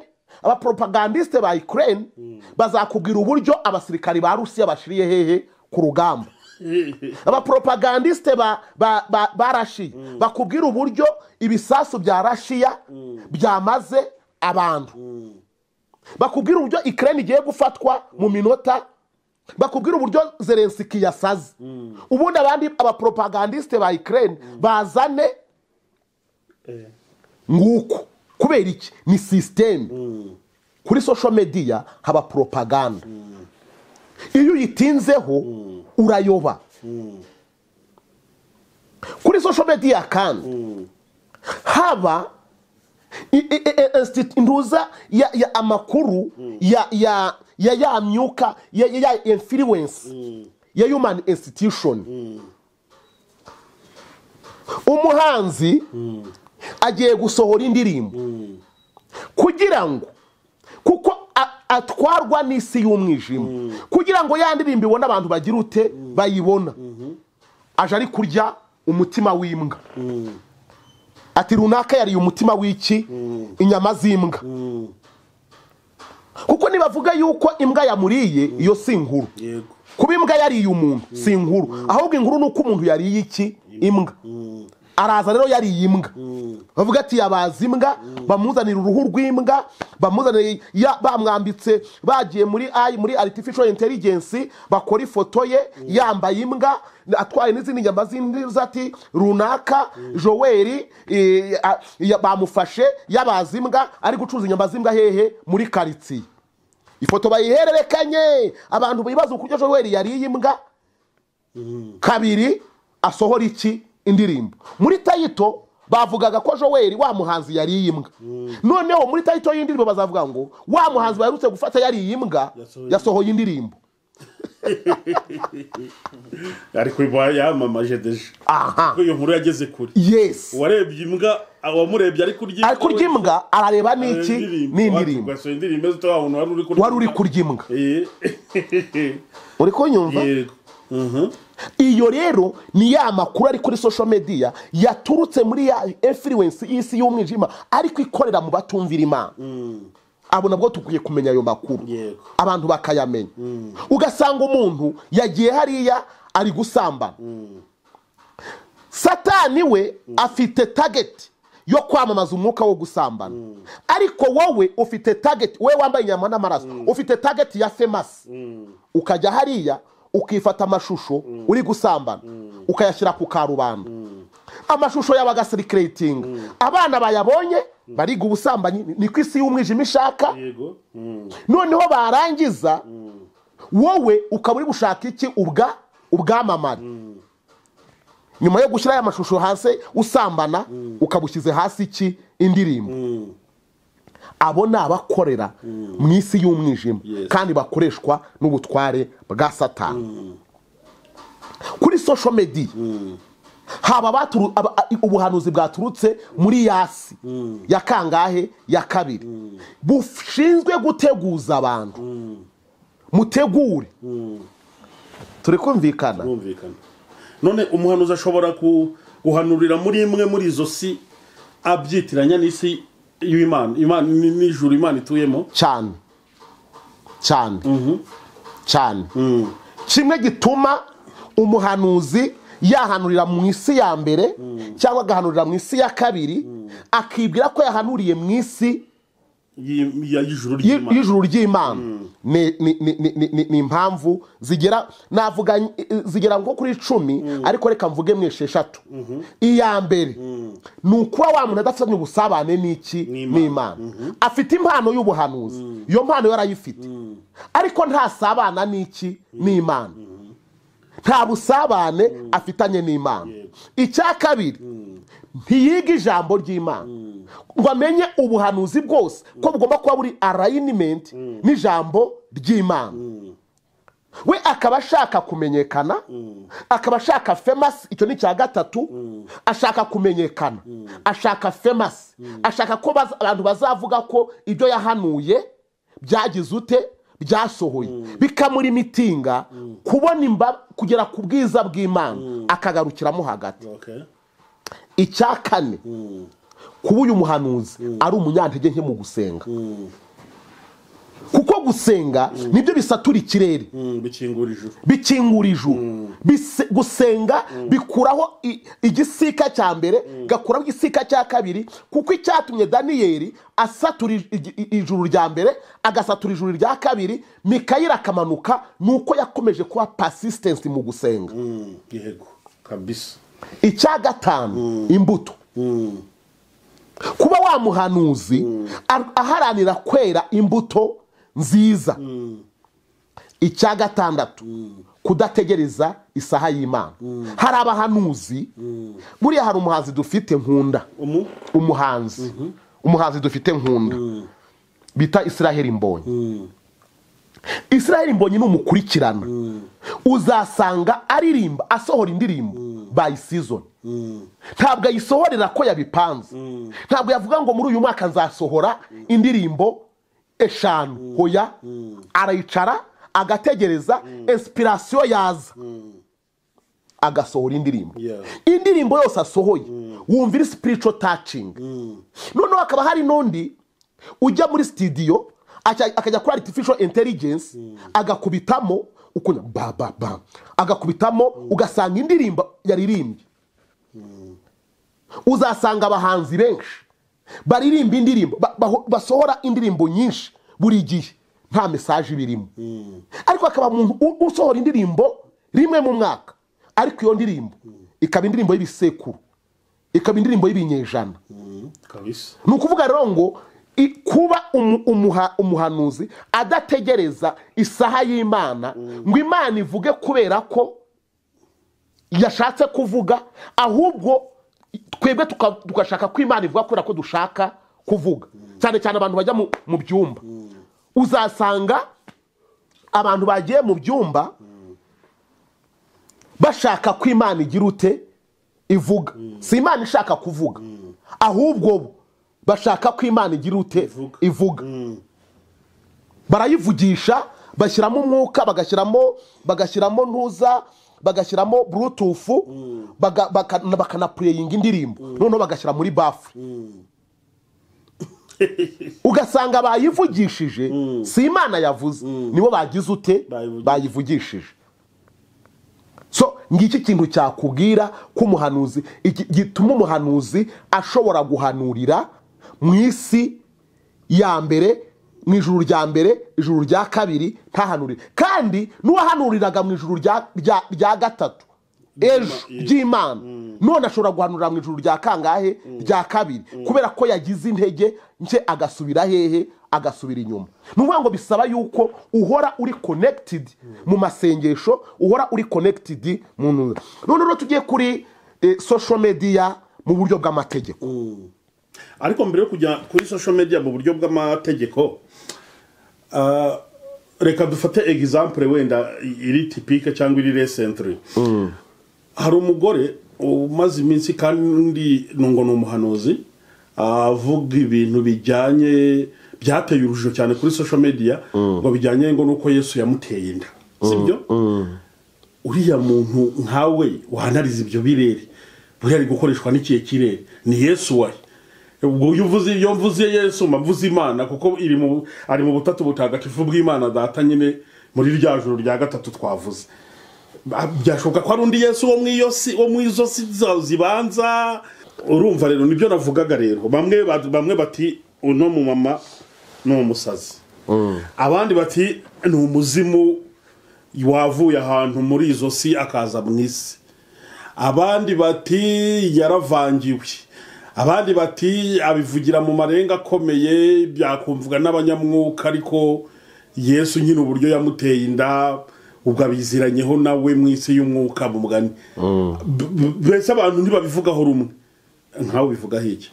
Icya mbere ntabwo ndi buze gutanga igisubizo kiri exact, turi buze kuvuga ngo urabona igisubizo, ariko ndabisubiza mu buryo buri muntu wese ashobora gucamo, mu nzira umuntu yacamo, uretse n'uyu n'undi uzaza akamenya uburyo amenya uwo muntu ubuhanuzi buturutse. Icya mbere ndabivuga mu mvugo eshatu.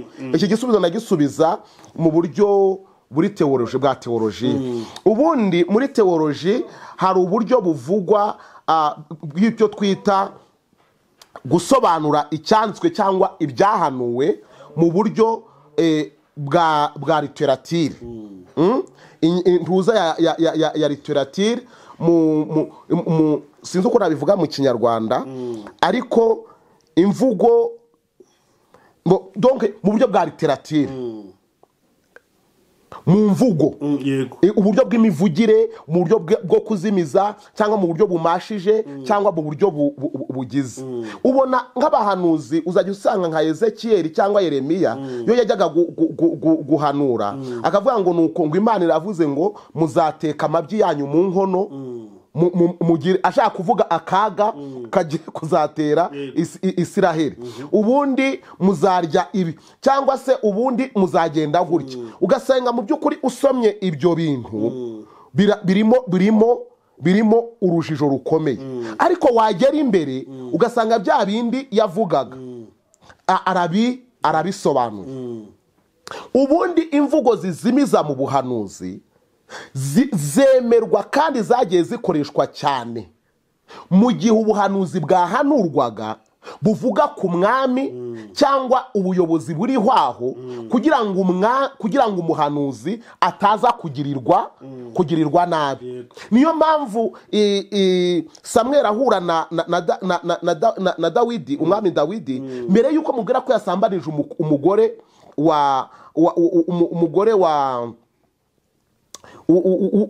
yasambanije umugore w'abandi akanamwica, yaramubwiye ngo muri iki gihugu harimo umuntu woroye intama nyinshi, ariko aragenda arya agatama kundi. Uwo muntu akwiye kugirirwa ati? Kwari ukugira ngo abanza azimize, yoroshye imvugo, noneho bize kugera ku mwami bitagifite iki uburemere. Igihe cyose imvugo zizimije mu buhanuzi zagendaga zikoreshwa mu gihe ubuhanuzi bugiye guhanurwa bushobora kugaruka bukagira ingaruka ku wabuhanuye. Turi kumvikana? Ikindi cya kabiri ku bahanuzi, ubuhanuzi burya buvugwa mu ndimi cyangwa buvugwa mu bushobozi, kapasite intellectuelle yugiye kugira ute, yugiye kubutanga. Yureba imvugo ya Petero itandukanye n'imvugo yande ya Pawulo. Imvugo ya Luka itandukanye n'imvugo ya Yohana n'iya Mariko. Kubera iki? Babaye muri background zitandukanye, baba ahantu hatandukanye, baniga amashuri atandukanye. Iyo Petero yavugaga ku burobyi, Luka yavuga akerekana Yesu nk'umuganga w'imitima kuko ari dogiteri. Nureba Pawulo yavuze cyane ku birebana n'amategeko kuko yari umunyamategeko. Wareba Yohana akavuga ku bw'urukundo rw'Imana. Yohana yavuze urukundo kubera ko yabanye ya experiences urukundo rwa Yesu yamuhoragaho ku bibero. Nujya kureba inzandiko za urwandiko rwa Matayo aravuga ati Yesu agaburira abantu 5,000 abagore n'abana batagize ute batarimo. Ibyo ni imibare, harimo imibare kubera ko ni umunyamibare, n'umufinansi, yize yakoraga contability. Noneho wajya kureba ugasanga ngo nuko rero ngo Yesu agaburira abantu, ngo arababwira ngo mutore ubwo buvungukira kuko ntacyo gupfa ubusa. Yari yarize saving, yari donko background yari saving. Akenshi rangaje y'abahanuzi ituruka kuri background mu buzima babayemo. Umuhanuzi wabaye ku muhanda avuga rangaje zo ku muhanda, cyane cyane yatagize umuntu umumentaringa. Umuhanuzi wabaye mu gisirikare iyo ahanura akoresha military order muri profesi. Imana iravuze ngo turi kumvikana, avuga igisirikare. Umuhanuzi wabaye indaya avuga terime z'iki z'uburaya. Umuhanuzi w'ingare muri gaturire ye usanzwe n'ubundi muri gaturire yari iki ari ingare, arahanura ukagira ngo ari kurwana, ari gutukana. Umuhanuzi wabaye mwarimu ahanura ugira ngo ni mwarimu. Turi kumvikana? So terime rero umuntu yakoresheje mu buhanuzi, uko yavuze nuko yagenze wagira. Noneho rero tukagaruka kuri cya kindi twavuze, ubuhanuzi buvuye ku Mana buje bufite intego eshatu. Iya mbere niyo kumenyesha agakiza k'ubuntu muri Kristo Yesu, kumenyekanisha agakiza k'ubuntu muri Kristo Yesu ko abantu bakwiye kubabarirwa ibyaha. Icya kabiri ni imbabazi z'Imana. Icya gatatu ni urukundo rw'Imana. Turi kumvikana? Kuba umuntu ari indaya ya Yesu biragwa hehe muri ibi bintu ko ari bitatu? Yashaka kuvuga iki mu ivugabutumwa? Yashaka kuvuga iki ku rukundo rw'Imana? Yashaka kuvuga ku mbabazi z'Imana? Ese kuvuga ko ari indaya ya Yesu yari ari gushaka kuzimiza nde kugira ngo ubuzima bwe butajya hehe mu kaga? Turi kumvikana? Icyo ngicyo nicyo abantu bakwiye kumenya.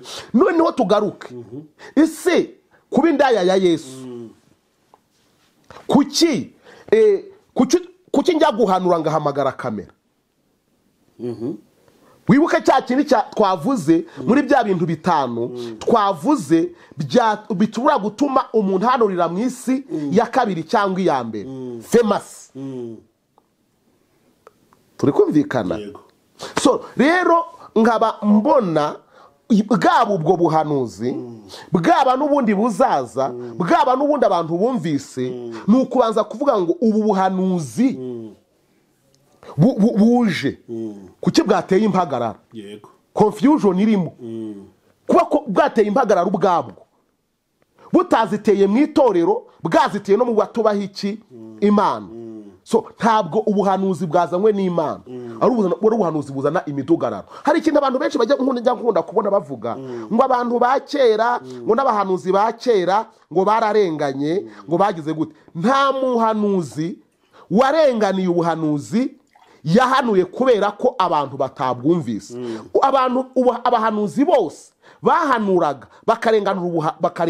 bakarenganira ubuhanuzi bahanuye nuko babaga bahanuye kuri ya systeme y'isi y'umwijima kuri bwa butegetsi bw'isi y'umwijima noneho bakumva ubuhanuzi bwabo burababangamiye nta muhanuzi watewe amabuye na rubanda nta muhanuzi watewe amabuye n'abamwumvise abahanuzi benshi bishwe batewe amabuye na yasi n'abanyabubasha babona ko ubuhanuzi buhanuwe buje kubangamira imigambi yabo rero icyo kuvuga ngo uriya wahanuye ibyo ngibyo ntekereza ko mu by'ukuri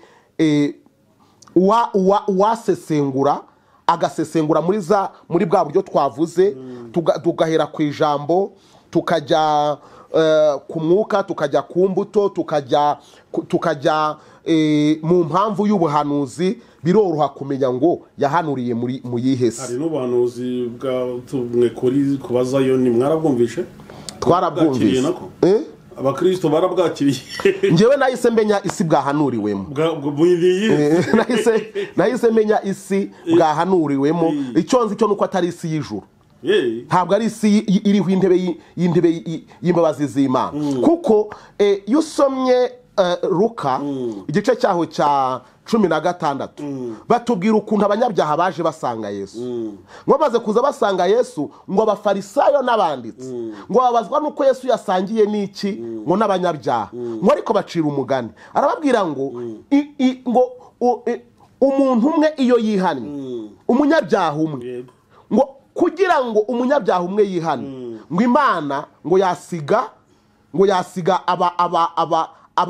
abakiranutsi 99 ikajya gushaka umuntu umwe wagize ute wazimiye so imwe muri message imwe mu migambi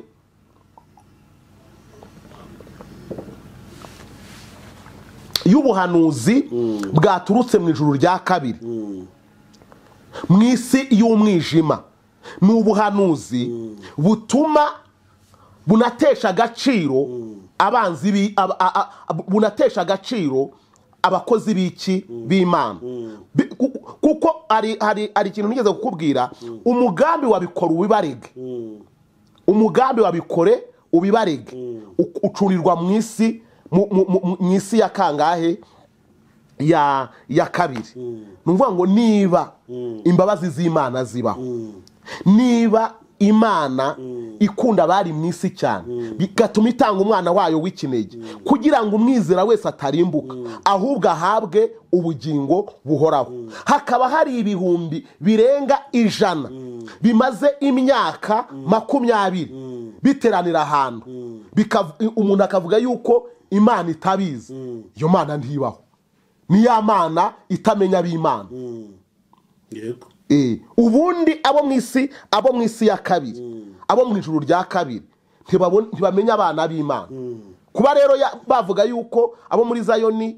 batazwi n'Imana ni Imana yo mu isi rya kangahe rya kabiri ariko Imana yo mu ijuru rya gatatu niyo data yego ngira ngo ni ibintu byumvikana pastor tubwire gatoya kuri social media n'amategeko tugende tunasingira umusozo w'iki kiganiro kugira ngo bize kugenda neza so icyo navuga kuri social media n'amategeko nuko ubu turi kuva mu isi iri fiziko, turi kuva mu isi fizike tukajya muri cyber world. Nuvuga ngo cyber world nuvuga ngo isi y'ikoranabuhanga, ibintu byose biri kuva mu isi y'ibifatika muri physical world bikajya muri cyber world. Nuvuga ngo n'ibyaha byakorerwaga mu isi y'ibifatika, mu isi y'ibigaragara, biri kwimuka bikajya mu isi yikorana buhanga. Ni nayo mpamvu n'amategeko ava mu isi y'ibifatika, mu isi y'ibigaragara, n'ibimenyetso bifatika bikajya mu bimenyetso by'ikorana buhanga. Ni ukuvuga ngo ikintu cyose dukorera ku ikorana buhanga tugomba kumenya ko hari amategeko akigenga, tukirinda yuko hari ibintu bigize icyaha bijya ku ikoranabuhanga. Ubundi ibintu bigize icyaha, kugira ngo tumenye ko ikintu kigize icyaha, tugomba kukirebera mu bintu bitatu. Ikintu cyitwa elema legal, cyangwa se iki kintu ngiye gukora hari itegeko rigihana, iyo niyo twita elema legal. Elema materiel, ese hari ikimenyetso, hari fact igaragaza yuko iki kintu nagikoze. Uyu munsi rero elema materiel mu isi ya cyber world ni content, ni digital content, ni social media content. Nuvuga ngo ifoto, ikiganiro cyangwa ikindi cyose cyagaragaye kuri social media, icyo ngicyo ni content. Ntabwo kikiri cya kimenyetso kigaragara. Ntabwo kwica umuntu bigisaba ikimenyetso cy'intumbi, ntabwo kwiba umuntu bigisaba kuba ufite amafaranga agize. Ni content. Content niyo materiel, elema materiel mu bigize icyaha. Noneho hakaza elema morale. Elema morale ni ukuvuga ngo ni ubushake bwatumye, n'intansiyo, ni ugukora icyo kintu wagize ute, wakigambiriye. Mbereye kuri ibyo bintu rero ko ari bitatu. Itegeko rihana ibishyirwa kuri social media rirahari, ingingo zihana ibishyirwa kuri social media zirahari. Elema materiel ibishyirwaho biragaragara. Igihe cyose washyize ikintu kuri social media yawe, ugashyira ikintu kuri status yawe, ugashyira ikintu ku mbuga, kuri WhatsApp, ugashyira ikintu kuri Instagram, itegeko rirahari rihana icyo kintu niba kigize kiri legal. Icya gatatu elema morale. Mu by'ukuri iyo urebye hano mu Rwanda nuko bakiri muri faze, twarabiganiriye ndi gukora ubushakashatsi bwanjye, nuko bakiri muri faze yo kwigisha, ariko hazagera faze yo guhana, ku buryo ikintu wakoze washyize kuri social media udashobora kuvuga ngo ubundi mu miburanirishirize y'ibyaha nshinjabyaha elema ikomeye ituma umuntu aba umwere cyangwa akagira, itegeko rishobora kuba rihari riguhana, turi kumvikana, ikimenyetso gihari, ariko ukaba umwere kubera elema morale.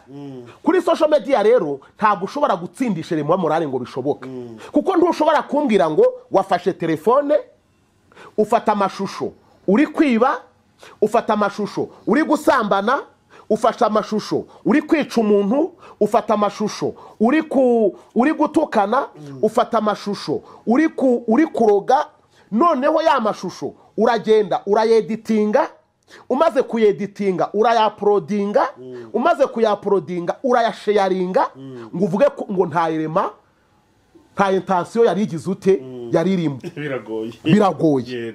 Niyo mpamvu mbwira abantu ko mu by'ukuri ibintu bashyira kuri social media buri muntu wese akwiye kwitonda, kuko kuri social media hakorerwa ibyaha.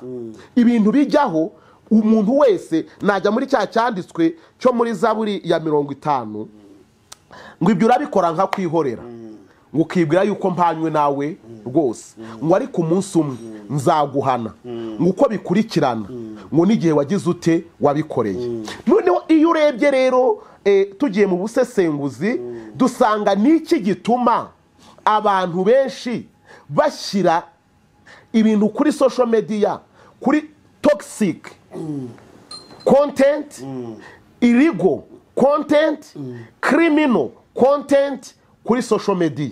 Ni impamvu zigera kuri 7 nabonye, ariko kubw'igihe ndavugaho 5. ubwo uzasoma igitabo nakoze ntuza yanjye, memoire yanjye, nuyisoma ukayigira neza uzantumire tuyiganireho, kuko hariho ibintu byose. Ariko muri izo mpamvu iya mbere ni monetization. Iya mbere ni amafaranga. Buriya content ziri ko social media zirimo ibyaha mu buryo bubiri. Zirimo ibyaha muri title, zikabamo n'ibyaha muri content. Kandi ubyanarije neza. Ngewe ungize umugenzacyaha uyu mwanya, cyangwa ukangira umushinjacyaha kuri social media, nashinjaho ibintu bibiri. Ubwambuzi bushukana. Ubwambuzi bushukana hehe bwihishe muri title. Ujya kubona ukabona ngo uyu mwanya Joel w'iyobokamana ribu imutaye muri yombi, mugakora thumbnail iriho Joel yambaye amapingu.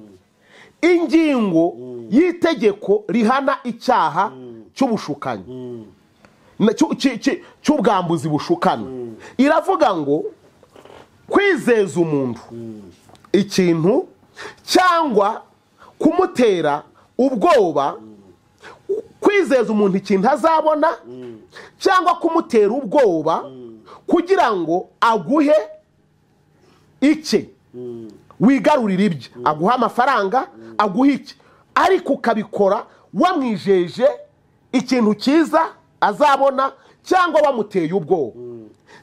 Ziriya tayito zanyu zitwizeza icyiza tugiye kubona, kandi twamara kuyifungura mega zacu, bando zacu zikagira ute, zikagenda. Mwebwe YouTube ikazabahemba yuko mwadutwariye bando, ariko ibyo twagiye kureba tutagize ute, tutabibonye. Ubwo n'ubwambuzi bushukana. Nibyo turi kumvikana. Ubwo n'ubwambuzi bushukana. Icya kabiri, content. Content harimo content zigenda zigira iki, ibyaha. Impamvu ya mbere rero nabonye mu bushakashatsi bwanjye ni irari ry'ifaranga. Mureke babwire abantu bari kuri social media, social media ntabwo ari mbi, nta nubwo Imana yanga ko abantu bakura ibifatika muri social media, ariko social media hishemo umugambi w'Imana wo kurya iby'ububwa. Kurya iby'ububwa. Kuko Bibiliya iravuga ngo uzatungwa no gututubikana, ibyuya bizakuvamo nibyo bizaguha iki, umugati. Icya kabiri, Bibiliya ikavuga ngo nzaha umugisha imirimo y'iki, y'amaboko yawe. Abakiranutsi barahiriwe kuko bazatungwa n'imirimo y'iki, y'amaboko yabo. Ntabwo imirimo yavuye muri manipulation, yavuye mu kinyoma, ibiri mu mugambi wa Satani. Ikintu rero cya mbere gitera abantu gupostinga cyangwa gushyira kuri social media content zipfuye, mu bushakashatsi nabonye nagezeho findings y'ubushakashatsi bwanjye, ni irari ry'amafaranga. Gushaka gukira vuba kandi umuntu atagize ute, atavunitse. Mu itegeko kirabujijwe, birabujijwe gukora icyo bita human cyangwa se body exploitation, kubyaza umusaruro umubiri wawe. Bino byo gufata ubwambure ukabucuruza kuri social media, bino byo gufata amafoto cyangwa se ibindi ukabishyura kuri social media kugira ngo ugaininge, bihanwa n'itegeko, kubera kuri uburi gucuruza, uburi gukora body exploitation. Ibyo rero biterwa n'amafaranga. Irari ry'amafaranga, gushaka gukira umuntu atakoze gushaka gukira yacuruje intuza. Ikindi cya gatatu ni icyaha kizahanwa n'Imana, kuko gushyira content zipfuye kuri social media ni nko gucuruza uburozi. Gushyira content zipfuye kuri social media ni nk'abandi bakoze inganda zikora inzoga, bagasanga inzoga bazikoresheje urusenda, itabi, inkari, amatafari ndetse ngo n'ibindi. Social media content zipfuye ni icyaha Imana izahanira abantu, kubera ko ni ugucuruza uburozi bwica. Kuko social media zica mento, zica umuntu, zikica amaranga mutima. Icya kabiri cyaje ku mwanya wa kabiri gituma abantu bashyira content ziri toxic kuri social media ni ubujiji. Yego. Kutagira critical analysis. Kuko usanga abantu bashyira content kuri social media akirengagiza ko ejo azabyara, akirengagiza ko afite abana, ugasanga ari gushaka ya mafaranga ariko nta numva neza ibyo yavuze. Critical analysis y'abantu benshi ba posting content creators, social media influencers, they education background is limited. Ubumenyi bwabo ni buke ku buryo ataba yumva ingaruka zibiri kugira ute zibiri gukorwa. Impamvu ya gatatu twabonye iri ku isonga ni ukutamenya amategeko. Kutamenya amategeko, kuba mu isi itaza amategeko, akagongana n'amategeko, atazi ko ibyo ari gukora bigize iki icyaha. Ikindi cyaje ku mwanya wa kane ni ugushaka kumenyekana, famous.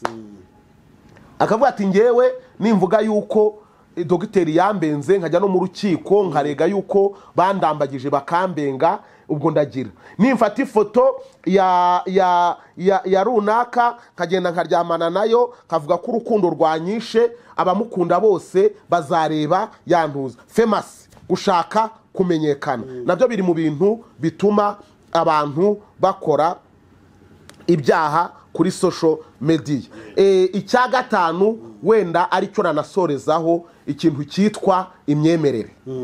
Imyemerere ariko nayo ikombayininze bya bindi byabanje. Ikombayininze irari ry'amafaranga, ikombayininze ubujiji, ikombayininze kutamenya amategeko, ikombayininze mu gushaka kumenyekana. None hakazaho na ya myemerere ivuga yuko ngewe ninjye ufite my personal, ngewe Imana yanjye n'ibindi. So nkaba rero nasoza ngira abantu inama zikurikira.